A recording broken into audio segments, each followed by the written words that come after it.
Are you feeling trapped in habits that control your life? Do you find yourself constantly reaching for your phone, gaming for hours, watching explicit content, or depending on substances just to feel normal? You're not alone, but you can take your power back.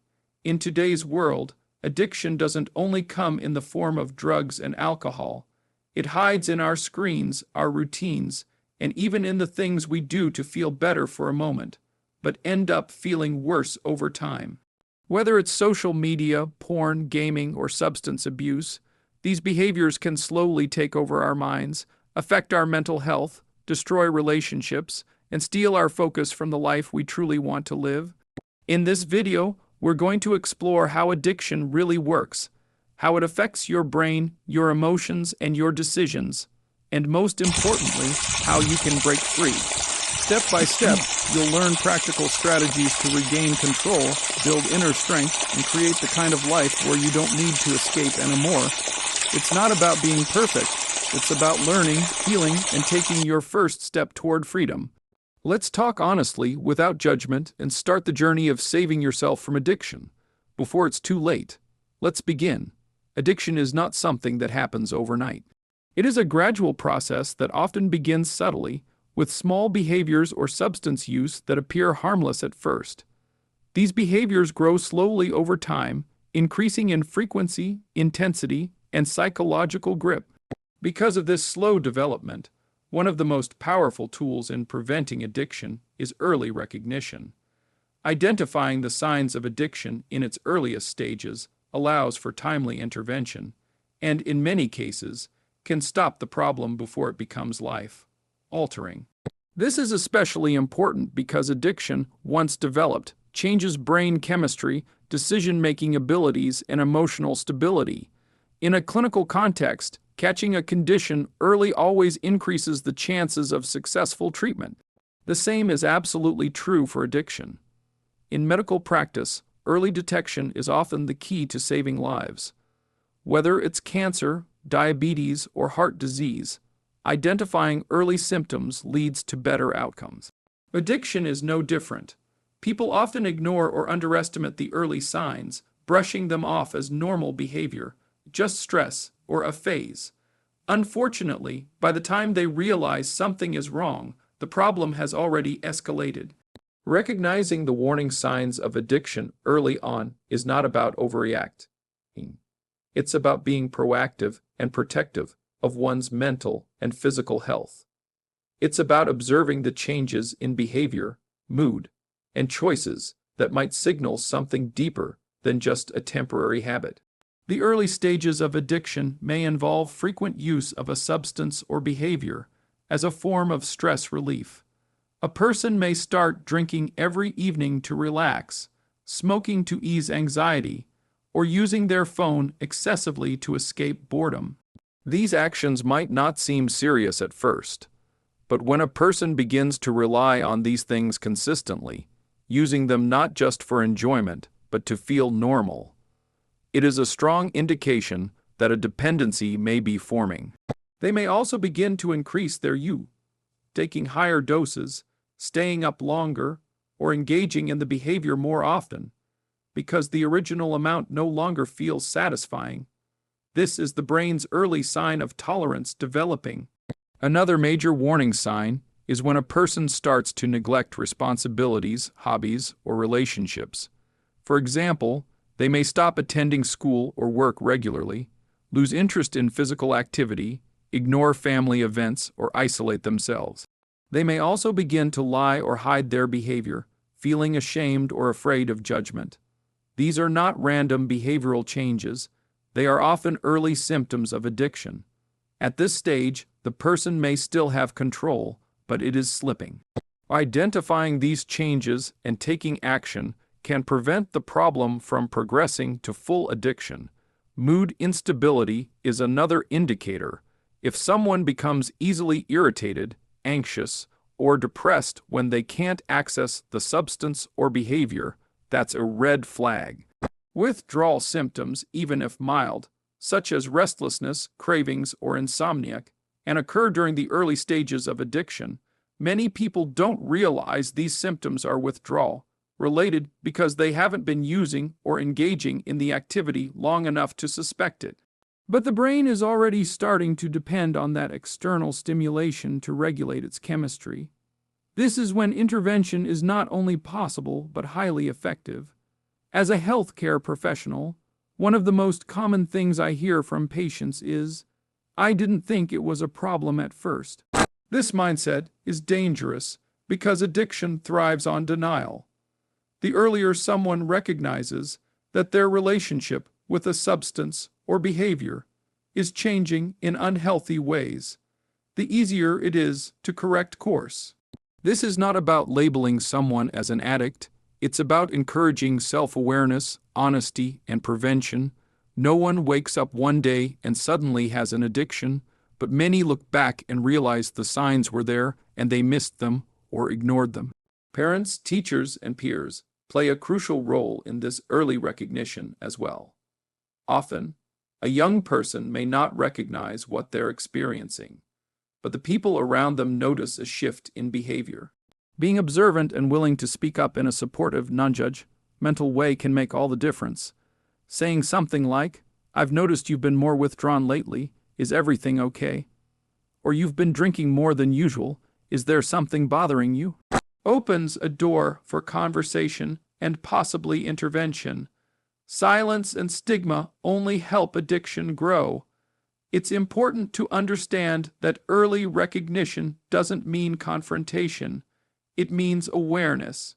It means keeping track of changes and patterns in behavior that deviate from a person's norm. It means not dismissing these changes or covering them up with excuses.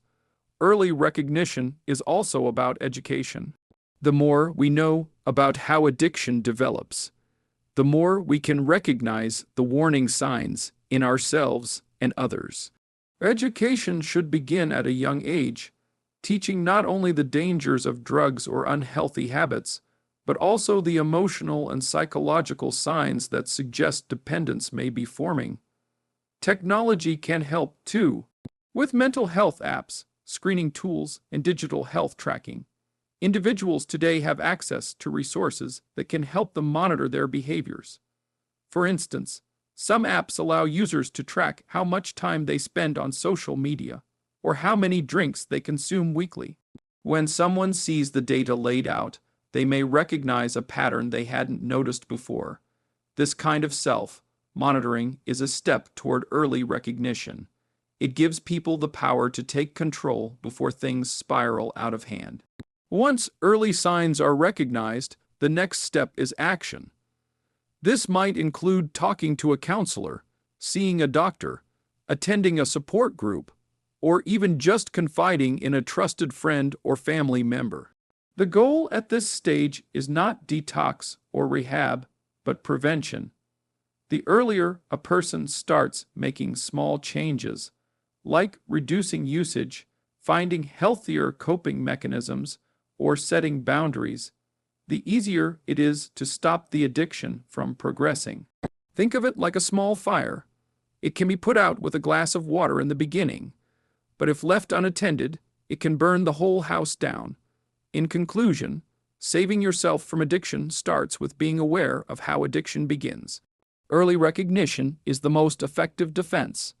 It is a protective measure that gives individuals the opportunity to reflect, reassess, and redirect their actions before things get worse.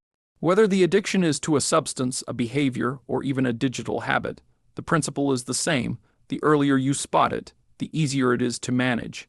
No one is immune to addiction, but everyone has the ability to recognize and respond to its early signs. That awareness, paired with timely action, can mean the difference between temporary struggle and lifelong suffering. Understanding triggers is one of the most critical steps in protecting yourself from addiction. Triggers are the people, places, emotions, or situations that spark the urge to engage in addictive behavior. They are deeply rooted in a person's psychology and often connect to unresolved trauma, stress, routine, or even subconscious habits. For someone trying to avoid falling into addiction or fighting their way out, being aware of these triggers is not just helpful, it is essential. Without identifying and managing triggers, even the strongest willpower can collapse under pressure. Triggers are like silent signals to the brain, telling it to seek relief, pleasure, or escape. Once that signal is received, it activates intense cravings, and if unprepared, a person may relapse or deepen their dependency. Triggers are often invisible to others, but intensely real to the person experiencing them.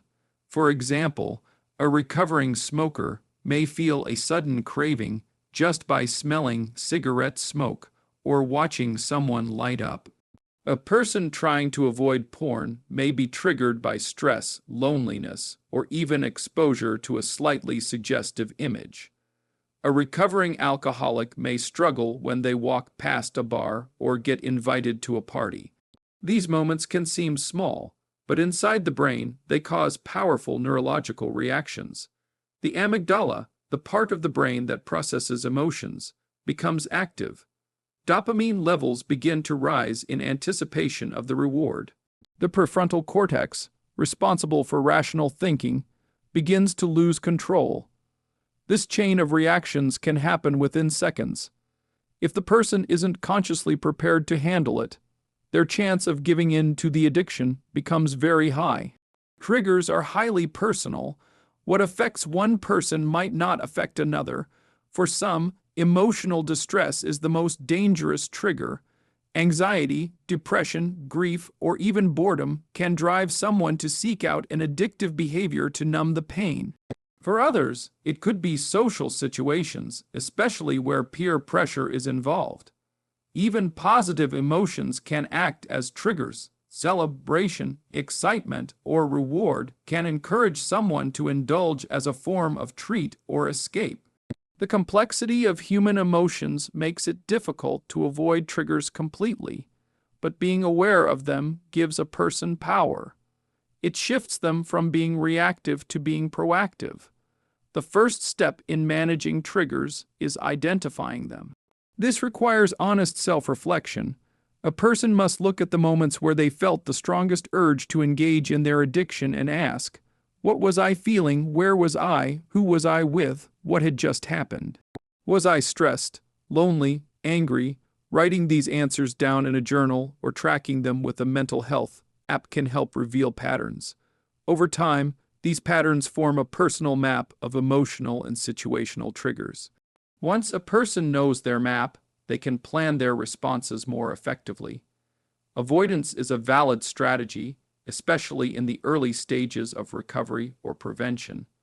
If someone knows that being in a certain environment leads to temptation, avoiding that environment isn't weakness, it's wisdom. For example, someone struggling with gambling addiction might choose not to visit certain websites, or someone trying to quit substance use may stop hanging out with people who still use. These decisions may seem extreme to others, but they are acts of self-preservation.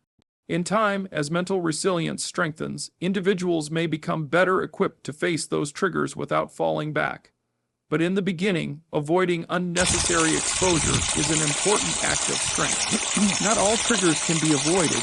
Emotional triggers, like stress, anxiety, or sadness, are part of everyday life. That's why the second strategy is learning how to respond differently.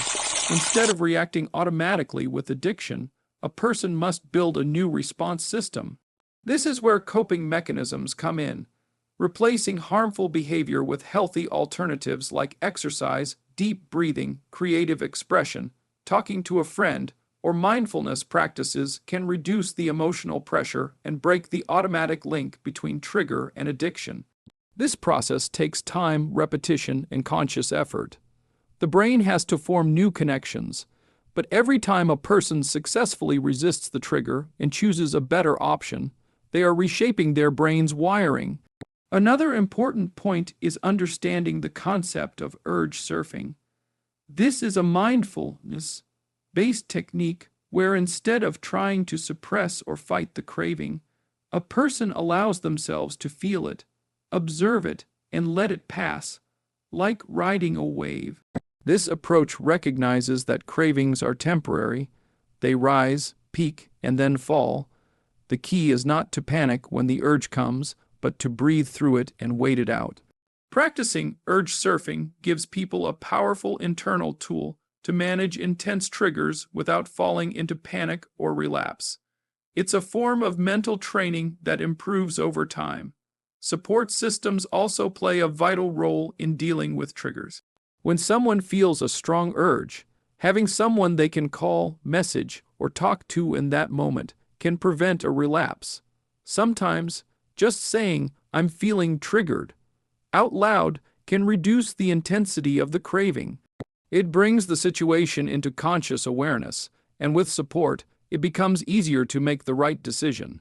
Support groups, therapists, or even a trusted family member can be part of this network. Knowing that you're not alone in those moments gives strength.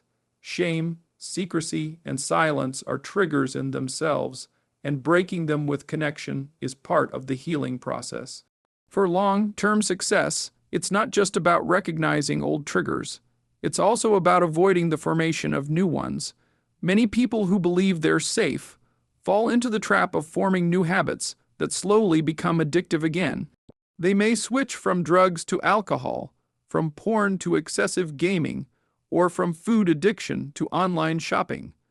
These replacements feel harmless at first, but they stimulate the same reward centers in the brain and reawaken old patterns.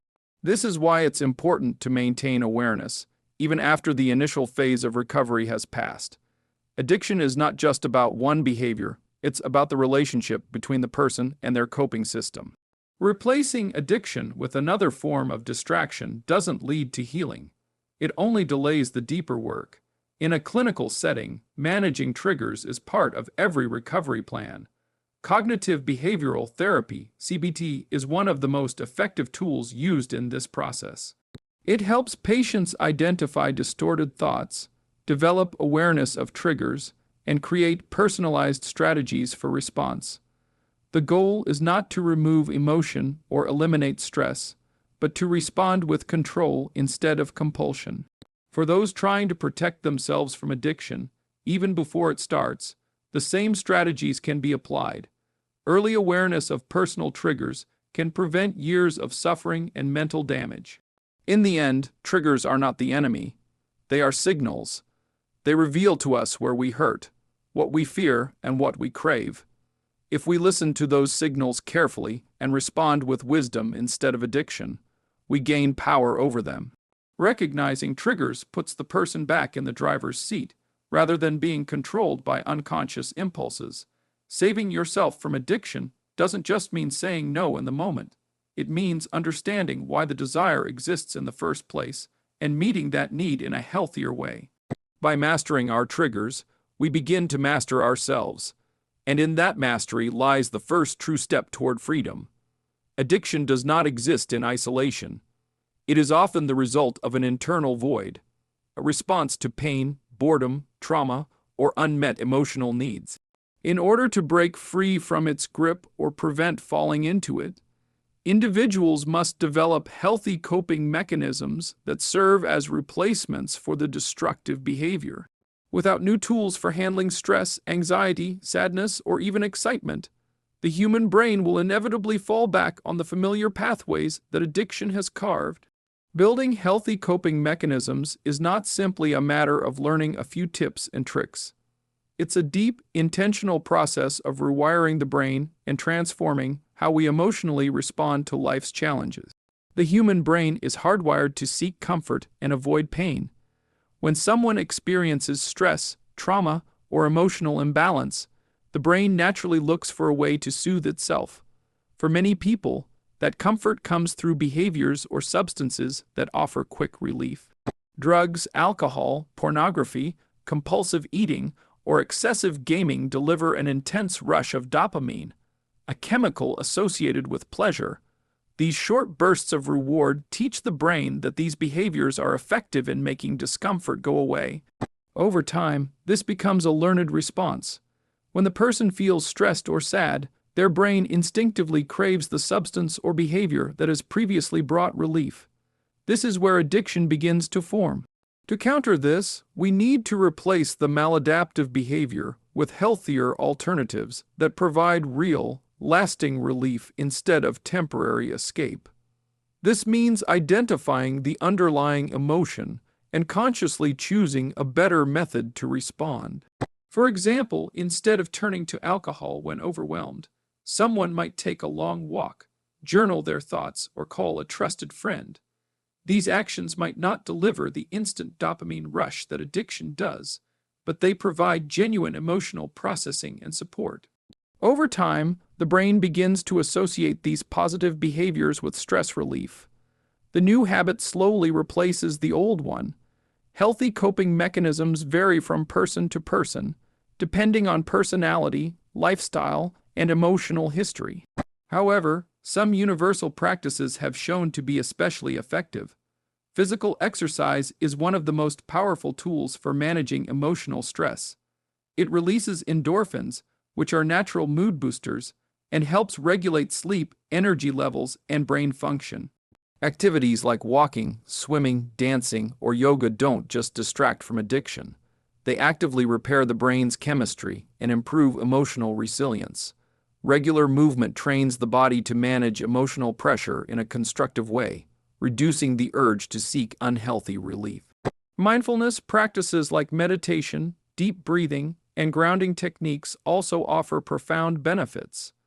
These methods teach individuals to sit with discomfort without needing to escape it.